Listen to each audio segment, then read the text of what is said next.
Maraming barko ng China na naman ang namataan sa bahagi ng Bajo de Masinloc. Ang isang Chinese warship nag-radio challenge pa sa aeroplano ng Philippine Coast Guard. Nasa frontline na balitang yan, Camille Samonte.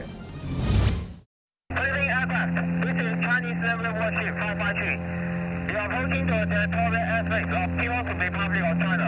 Chinese naval warship. This is Philippine Coast Guard aircraft. PCG-251.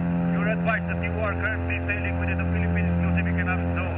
You are directed to depart immediately. Ito ang palitan ng radio challenge ng Philippine Coast Guard at barko ng China sa Bajo de Masinloc. Ayon sa PCG aircraft, na-detect nila ang dalawang China Coast Guard vessel na nakaposisyon 84.6 nautical miles west ng Capones Island at 7.6 nautical miles ng Bajo de Masinloc. Dalawa ring warship ng People's Liberation Army Navy ang nakita malapit sa timog silangan ng Bajo de Masinloc. Bukod pa dyan ang 5 Chinese maritime militia. Ang pangyayaring ito inanlang sa panghaharas ng China sa ating teritoryo. Kagabi, humarap sa unang pagkakataon sa media ang bagong Chinese ambassador sa Pilipinas na si Jing Quan.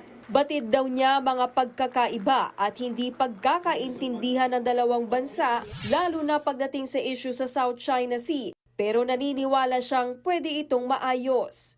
So I believe that China and the Philippines, we can also have that kind of ability and wisdom to properly manage our differences. So none of the Filipino friends I've met hopes that our two countries would come into conflict or even war. So does China. Umaasa rin siya na matatalakay ito sa darating na ASEAN Summit na gaganapin sa Pilipinas ngayong taon. Iginiit pa ni Ambassador Jing na hindi kailangan ng Pilipinas na pumili ng papanigan sa pagitan ng China at Amerika. As I often say to people I have met, I said, China's friends can also be the U.S. friends, and the U.S. friends can also be China's friends. So this approach best serves the Philippines' fundamental and long-term interests. Matatanda ang naghain ng diplomatic protest ang China laban kay PCG spokesperson for West Philippine Sea, Jay Tariela. Yan ay matapos gamitin ni Tariela ang umano'y caricature ni Chinese President Xi Jinping sa isa niyang presentation na may nakalagay na why China remains to be bullied. Pinalagan niya ng Chinese Embassy at iginiit na paglabag ito sa political dignity ng China at maituturing umano na lantarang provocation. Nauna nang sinabi ni Tariela na hindi siya magsusori sa kanyang ginawa. Si Senator Risa Hontiveros sumulat na sa Department of Foreign Affairs para umaksyon laban sa Chinese Embassy dahil sa umano'y public attacks na ginagawa nila sa ilang public officials, kabilang na si Jay Tariela. The Chinese Embassy is being a bad guest here dito sa Pilipinas. Dapat mas magpakita sila ng respeto sa kanilang host country, sa atin.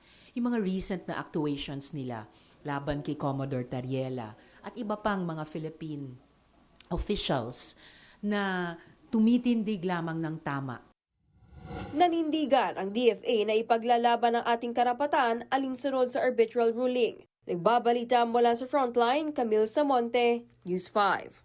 Mga kapatid, Ed Lingaw po, maging maalam at may pakialam sa mga napapanahong balita sa ating bansa. Para sa mas malilimang pagtalakay at paghimay sa mga issue at headlines, mag-follow at mag-subscribe sa social media pages ng News 5.